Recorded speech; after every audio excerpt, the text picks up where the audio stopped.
Hey everybody, it's Colette Baron-Reed. Welcome to this week's Oracle Card Guidance and Lesson. We are working with the 7 energies, Oracle of the 7 energies, which by the way, you can get on my website with a fabulous journal. If you haven't got this yet, so good.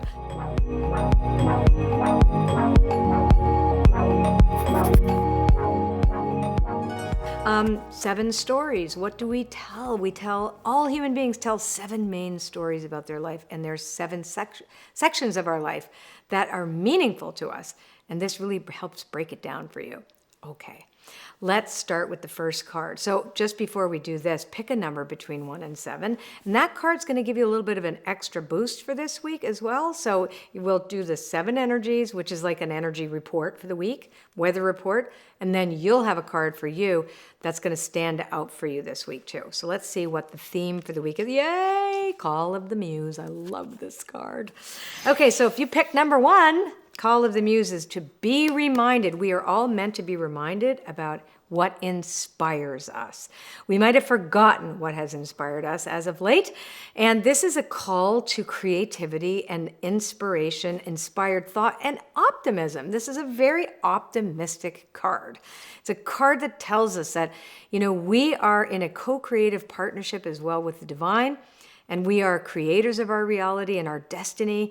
But we can also be inspired. And when we're trusting that something is there that can bring us those inspired thoughts and ideas about what to do next, for example, not necessarily a creative artistic project, but we're always creating the art of our lives. So this is to remind us all to ask ourselves, what inspires me this week? What inspires me?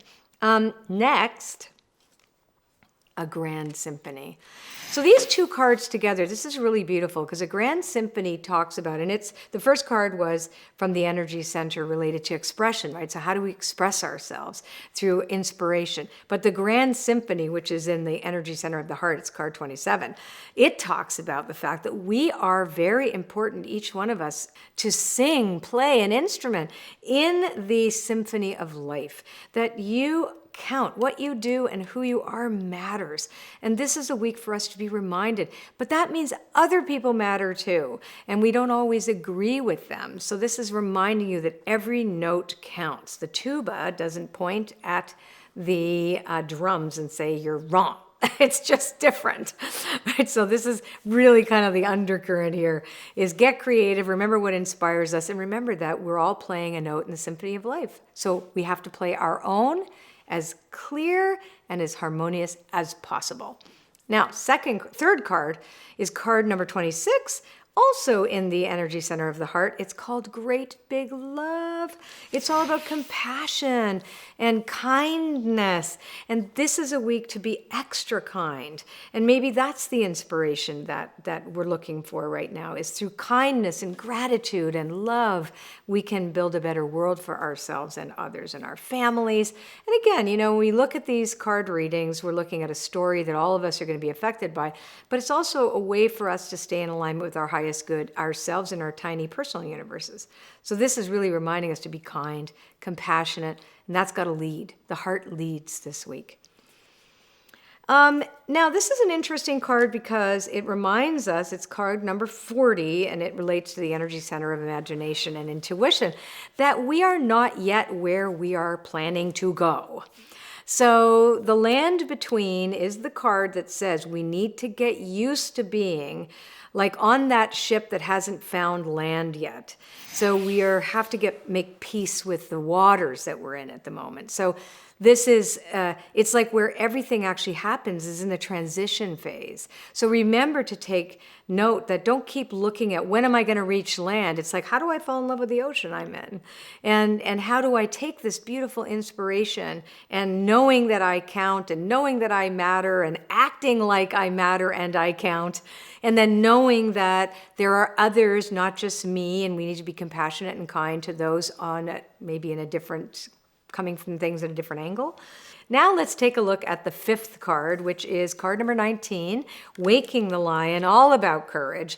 So we know that we want to be inspired, trust that we count, that we matter, that our voice matters, that we're not exactly where we want to go yet, but we're somewhere in between, which is still good. We aren't where we were. We're moving towards where we want to be, but we need to make real friends with the landscape that we're in right now.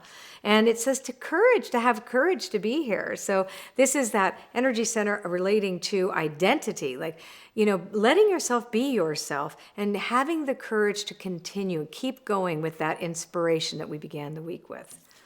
Into Me I See, this is the first card of the second Energy Center series, and that's card number 8, and it is about intimacy.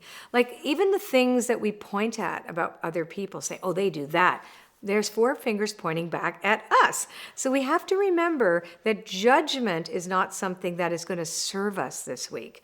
That in fact, we have to recognize that there is this unity and diversity in the world, that there is so just in our humanity, the ups and downs, we all experience them. We all share them. And there are days where we feel judgmental about somebody else, but then we realize, oh, I've done that too. So this is a week for us to remember that the world reflects our own selves, the best of us and the worst of us too.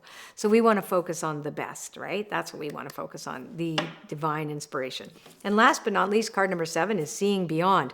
We do have a tendency, all human beings, and that's card number 36, related to the third eye energy of intuition and imagination. We have a tendency to see the world suction cupped onto the end of our nose. That's all we see. Me, me, me, me. Or like what we want. I want. Now, the way I want it, how I want it, blah, blah, blah. Or we only see what the conditions of the world shows us, and so we're reacting to it all the time. What if there's more? What if there's something beyond what's here? Because today was yesterday's tomorrow, right? And so if we want the life that we say we want, we have to trust that if we focus on how we want to feel today, we can actually see beyond the moment where we are and build upon that and then create more of that rather than only looking at like the hole in the donut, for example. You want to see the whole, well, there's a hole and there's a donut. Which one do I want to look at? Right? So this is also a reminder of how we use our imagination. It's really important not to catastrophize with it and use it. The right use of imagination is to see beyond what is and imagine what could be. So and allow that to lead. Because I love this card. The first card, Call of the Muse, landing at the end at Seeing Beyond, is a beautiful way to bookmark this week and this week's energy. So let's just do a quick summary for the week. So we start with the inspiration. We have to remind ourselves what it feels like to be inspired, and then trust that, we have an important place and note to play in the symphony of life. We're not just by ourselves in a corner in a solo, right? And this is really also about leading with kindness and love and trusting that we can have courage to be ourselves and knowing that we're part of this world. We're not looking at it distinct from. So remove judgment and just be present and trust that if you continue to focus on the desired outcome, that inspiration for something better for yourself ask yourself, how do I want to feel? You'll actually create more of how you want to feel than the thing that you're reacting to, right? So you want more of the good, less of the stuff that's challenging you at the moment, right? So this is a week where we can focus on that. All right, see you next time. Hi, everybody. If you would like to subscribe to my channel, then click on the link. There's going to be a bell. If you click on that, you will get this video in your inbox. Every week we send you one of Astro Oracle reading, and we send you the weekly reading as well, too. Leave a comment. We love to read them, and I'll see you next time.